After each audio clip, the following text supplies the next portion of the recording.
పాతకాలంలో చాలా వరకు రాజ్యాలు రాజులు పాలించేవారు. కానీ కొన్ని రాజ్యాల్లో రాణుల శాసనాలు కూడా నడిచేవి. అలానే ఒక రాజ్యం మర్బికో. అందులో లూసియా అనే రాణి రాజ్యమేలేది. లూసియాకి ఒక కూతురు మాత్రమే ఉండేది. తను తన కూతురిని చాలా ఇష్టపడేది. లూసియాకి తన కూతురంటే ఎంత ఇష్టమో అంతే ప్రేమ తన ప్రజలపైన కూడా ఉండేది. తను ప్రతి సంవత్సరం రాజ్యమంతా తిరిగి చూడ్డానికి తప్పకుండా వెళ్ళేది. ఒక సంవత్సరం లూసియా కూతురు ముర్బా కూడా లూసియాతో కలిసి రాజ్యం చూడ్డానికి వస్తాను అని జిడ్డు చేస్తూ ఉంటుంది. అమ్మా, నేను కూడా మీతో పాటు రావాలనుకుంటున్నా. తల్లి ముర్బా, ఇప్పుడు నీ వయసు చాలా చిన్నది. నువ్వు రాజ్యంలోనే ఉండాలి తల్లి. అమ్మా, నేను ప్రపంచమంతా తిరగాలి. మీరు ఒంటరిగా తిరగడానికి వెళ్తారు. నేను మహల్లో బందీగా ఉన్నట్టు అనిపిస్తోంది. నేను చిన్నపిల్లనేమీ కాదు. నాకిప్పుడు 15 సంవత్సరాలున్నాయి. నన్ను కూడా మీతో తిరగడానికి తీసుకువెళ్ళండి. ముర్బా చేసిన జిద్దుకి లూసియా తనని తిరగడానికి తీసుకుని వెళ్లాల్సి వస్తుంది. 15 రోజుల తర్వాత లూసియా, ముర్బా ఇంకా కొంతమంది సైనికులు రాజ్యానికి చాలా దూరంగా వెళ్తారు. అప్పుడు మంచు వర్షం కురుస్తూ ఉంది. ఆ సమయంలో భయంకరమైన తుఫానొచ్చింది. లూసియా ఇంకా ముర్బా సైనికుల నుంచి విడిపోయారు. లూసియాకి మెలకువ రాగానే తనని తాను మంచులో మునిగిపోయి ఉండడం చూస్తుంది. పక్కనే తన కూతురు ముర్బా పూర్తిగా మంచులో మునిగిపోతుంది. అప్పుడే హఠాత్తుగా లూసియాకి ఒక శబ్దం వినబడుతుంది. రండి రండి, నా దగ్గరికి రండి, మీ మంచుని కరిగించుకోండి. నేను వేడి నీళ్ల జలపాతాన్ని. లూసియా అక్కడా ఇక్కడా చూస్తుంది. తనకి దూరంగా ఒక జలపాతం కనబడుతుంది. లూసియా కుట్టుపడిన తన కాళ్ళు చేతులతో జలపాతం దగ్గరికి వెళ్తుంది. తను తన కాళ్ళు చేతులు కడుక్కుంటుంది. దానివల్ల చలికి గడ్డకట్టిన తన శరీరమంతా మామూలైపోతుంది. లూసియా అక్కడి నుంచి వెళ్ళిపోవడానికి వెనక్కి తిరగగానే ఎవరో వెనక నుంచి తన జుట్టు పట్టుకుంటారు. లూసియా చూస్తుంది, జలపాతం వెనక ఒక రాక్షసుడు ఉంటాడు. అతను తన జుట్టు పట్టుకుంటాడు. నేను ఈ జలపాతం యజమానిని. ఎవరైతే ఈ నీళ్లు తాగుతారో వాళ్ళు నాకు జీవితాంతం బానిసలుగా ఉండాలి. లేకపోతే వాళ్ళకిష్టమైన దాన్ని నాకు ఇవ్వాలి. నీకు తెలీదనుకుంటా నువ్వు ఎవరితో మాట్లాడుతున్నావో. నేను ఒక రాజ్యానికి రాణిని. నువ్వు నా జుట్టు వదిలి తీరాల్సిందే.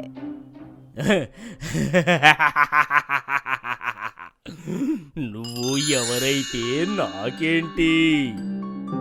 ఎందుకంటే ఈ జలపాతం వెనుక నా రాజ్యముంది. ఇంకా నేనిక్కడ రాజుని. లూసియాకి అన్నిటికన్నా ఇష్టమైంది తన కూతురు. తను కాస్త దూరంలో మంచులో మునిగిపోయి స్పృహ కోల్పోయి పడి ఉంది. లూసియా అనుకుంటుంది, ఒకవేళ నన్ను నేను రాక్షసుడికి బానిసగా ఒప్పుకుంటే రాజ్యాన్ని ఎవరు చూసుకుంటారని. అందుకే తను గుండె గట్టి చేసుకుని తనకి అన్నిటికన్నా ఇష్టమైన తన కూతుర్ని రాక్షసుడికి అప్పగించింది. ఓ జలపాత రాక్షసుడా, నేను నీకు నాకన్నిటికన్నా విలువైన నా కూతుర్ని నీకిచ్చేస్తాను. నా జుట్టునిక విడిచిపెట్టు. లూసియా అలా అనగానే రాక్షసుడు మాయమైపోతాడు. లూసియా వెంటనే ఆ చోటుకి పరిగెడుతూ ఉంటుంది, ఎక్కడైతే తన కూతురు ఉందో. కానీ ఇప్పుడు తన కూతురు అక్కడ లేదు. లూసియాకి అర్థమైంది, రాక్షసుడికి ఇచ్చిన ప్రమాణం వల్ల తన కూతురు రాక్షసుడి దగ్గరికి వెళ్ళిపోయింది అని. కాలం గడిచింది. లూసియా ఇంట్లో ఒక కొడుకు జన్మిస్తాడు. తనకి పేరు పీటర్ అని పెడతారు. పీటర్ పెద్దగా అయ్యాక బుద్ధిమంతుడు ఇంకా బలమైన వాడిలా తయారవుతాడు. పీటర్ మామ అంటే లూసియా వాళ్ళ అన్నయ్య ఎప్పుడూ పీటర్ని లూసియాకి వ్యతిరేకంగా తయారు చేస్తూ ఉండేవాడు. మామ కోరుకుంటాడు పీటర్ ఇంకా లూసియా బంధం పాడవ్వాలి అని. అలా చేస్తే అతను లూసియా రాజ్య సింహాసనం తన కొడుకుకి ఇవ్వొచ్చని. బాబు పీటర్, నీకు ఒక విషయం తెలుసా? నీకు అక్క ఉంది.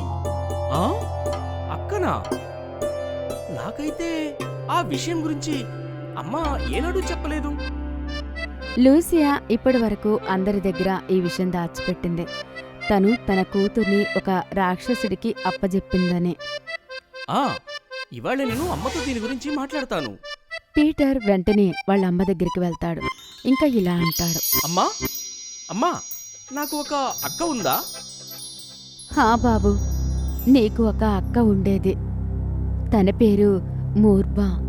ఏంటి? కానీ ఈ విషయం నా దగ్గర ఎందుకు దాచారు? బాబు, నేను నీకు అబద్ధం చెప్పలేను. చాలా ఏళ్ల క్రితం మూర్బా నాతో పాటు వేటకి వచ్చింది. దారిలో తుఫానొచ్చింది. ఇంకా నేను మూర్బా సైనికుల నుంచి తప్పుకున్నాం. నేను మూర్బా సైనికులతో తప్పిపోయాము. ఇంక నేను మూర్బా సైనికుల దగ్గర నుంచి దారి తప్పాము. మేమిద్దరం మంచులో ఇరుక్కున్నాము. ఒక వేడినీళ్ల జలపాతం వల్ల నేను బ్రతికిపోయాను. కాని ఆ జలపాతం ఒక రాక్షసుడిది. రాక్షసుడు నాకు షరతు పెట్టాడు. అతను నన్నప్పుడే వదులుతా అన్నాడు. ఎప్పుడైతే నేను అతనికి నా ఇష్టమైనది ఏదైనా ఇచ్చినప్పుడు. అప్పుడు నాకు 2 దారులు మాత్రమే ఉన్నాయి. ఒకటి, నేను జీవితాంతం రాక్షసుడికి బానిసగా ఉండాలి, లేక నా ఇష్టమైనదేదైనా రాక్షసుడికి ఇవ్వడం. నేను రెండవది నిర్ణయించుకున్నాను. నేను రాక్షసుడి దగ్గర ఉండిపోతే రాజ్యాన్ని ఎవరు కాపాడాలి అని. నా పరువు పోకుండా నేను అందరి దగ్గర ఈ విషయం దాచిపెట్టాను. నేనందరికీ చెప్పాను మూర్బా మంచు తుఫాన్లో చనిపోయిందని. నేను నా అక్కని తిరిగి తెచ్చుకోవడానికి ఆ రాక్షసుడి దగ్గరికి వెళ్తాను. లేదు బాబు, నేను అక్కడికి వెళ్ళనివ్వను. లేదమ్మా, మీరు నా గురించి చింతించకండి. నేను ఆ రాక్షసుడిని అంతం చేయడానికి ఏదో ఒక దారి వెతికి తీరుతాను. పీటర్ చాలా రోజుల యాత్ర తర్వాత వేడినీళ్ల జలపాతం దగ్గరికి చేరుకుంటాడు. అరే రాక్షసుడా, బయటికి రా! నేను నా అక్కని తీసుకుని వెళ్ళడానికి నీ దగ్గరికి వచ్చాను. బయటికి రా!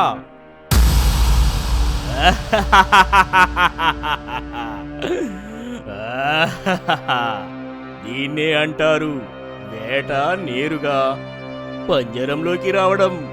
నువ్వు నా ముందు చిన్నవాడివి. నువ్వు నాకు బదులుగా ఏమిస్తావో చెప్పు. అప్పుడు నేను నీ మాట వింటాను. ఎందుకంటే ఇంతవరకెవ్వరూ నన్ను ఎదుర్కొనే ధైర్యం లేదు.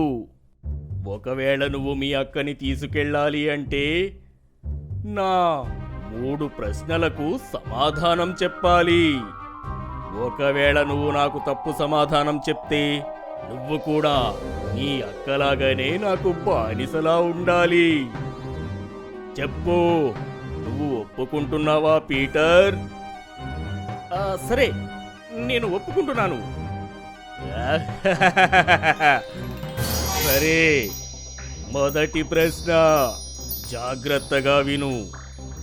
ఒక వస్తువు గుండ్రంగా ఉంటుంది, మెత్తగా ఉంటుంది. సగం కాయ, సగం పండు. దానిని ఎవరు తిన్నా మైమరిచిపోతారు. గుండ్రంగా మెత్తగా అంటే ఏదైనా స్వీట్ అయి ఉంటుంది. సగం మాయ, సగం పండు. పీటర్ గులాబీలు చూస్తాడు. ఇంకా పక్కనే ద్రాక్ష పండ్ల చెట్టు కూడా ఉంటుంది. సగం గులాబ్, పండు జామున్. ఇంకా గులాబ్ జామ్ని ఎవరు తిన్నా మర్చిపోలేరు. మీ ప్రశ్నకు జవాబు గులాబ్ జామ్. సరే, ఇప్పుడు రెండవ ప్రశ్న. పిల్లల్ని యువతగా, యువతని ముసలిగా మార్చేది ఏమిటి? పిల్లల్ని యువతగా, యువతిని ముసలిగా మార్చేదంటే వయసు. వయసు వయసు మాత్రమే యువతని ముసలిగా మారుస్తుంది. సరేనా? నువ్వు చాలా తెలివైన వాడివి. చివరి ప్రశ్న. రెక్కలు లేకపోయినా అది ఎగరగలుగుతుంది. అది ఏమిటి? రాజకుమారుడు టక్కున సమాధానం చెప్తాడు. గాలిపటం. ఇంకా ఇలా తెలివైన పీటర్ తన అక్కని రాక్షసుడి దగ్గర నుంచి విడిపించి ఇంటికి తీసుకుని వస్తాడు.